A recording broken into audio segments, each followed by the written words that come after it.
Welcome to the deep dive. Yeah. Today we have a really clear mission. We're cutting through all the noise to help local small businesses get seen online. We're diving into some expert guidance from Easy Gold Marketing, and we're focusing on a place like Cinderford.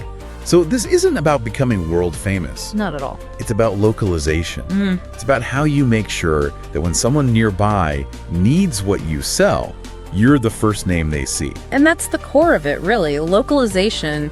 The analysis from Easy Gold calls local SEO an indispensable element. And just think about how you search for things. Near me. Exactly. You always add near me. So if a customer in Cinderford is looking for a local service and you don't show up, you're basically invisible. Okay, but I hear this all the time. A shop owner will say, look, I have my regulars. Why do I need this complicated SEO thing? Let's break it in really simple terms. Of course. Why should a busy person stamp what they're doing to even care about this? Well, the benefits are huge. It's not just about getting more clicks. It's about building trust. When you pop up at the top of a local search, that immediately gives you credibility. Right, because Google trusts you. Exactly. And something like 40% of the clicks on those map results lead directly to a phone call or a visit. That effort builds on itself and creates real brand loyalty over the long haul. Okay, here's the practical part then. Let's say there's a busy baker in Cinderford. They have like 10 minutes. What is the single most important thing they can do right now? Hands down, it's their Google My Business profile, or GMB. It is the most powerful free tool they have. So that little box with the map and the hours. That's the one. A complete and accurate listing there is what gets you on Google Maps, which is just critical. If you look at any successful business in Cinderford, I guarantee their profile is sorted. And what's the one, technical sounding thing people always mess up with that? It's what the source calls NAP consistency. Right. Yeah, it just stands for name, address, and phone number. The key is that it has to be identical everywhere. If you're 123 Main Street on Google, but 123 Main Street on Facebook, the search engines get confused. They get very confused. That tiny difference actually hurts your ranking because the system can't be 100% sure you're the same legitimate place. So really the biggest benefit is just avoiding confusion. That actually makes a lot of sense. What's the next piece of low-hanging fruit after GMB? Mobile. Definitely mobile optimization. The Easy Gold guidance really stresses that most local searches happen on a smartphone. Of course. So your website has to be lightning fast and super easy to use on a tiny screen.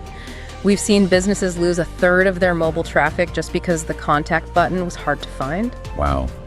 And beyond GMB and mobile speed, the experts also mentioned the foundational stuff, right? Things like on-page optimization and keyword research. Exactly. Which sounds complex, but it's just about using the words on your site that local people are actually typing into Google.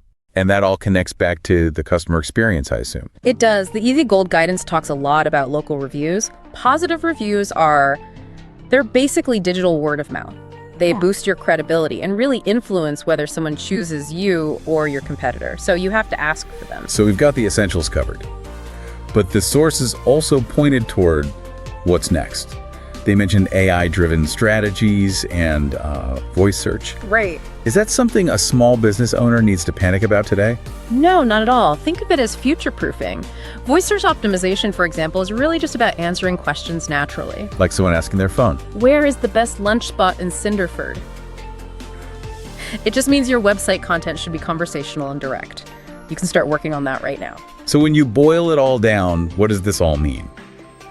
For a small business, local SEO is just the fastest way to meet the needs of your actual community. And to drive real foot traffic, not just clicks. But the guidance also reminds us that the job isn't done once you've set it up. You have to monitor it. Right. Check your metrics. You have to see what's working. And that brings up a really important question for you, the listener. If you could only track one single metric to know if your local efforts are working, which one would you pick? A phone call right from your Google listing or a click-through to your Contact Us page? And why does that specific action matter most to your business? That's a great question to chew on. Thanks for diving into this with us today.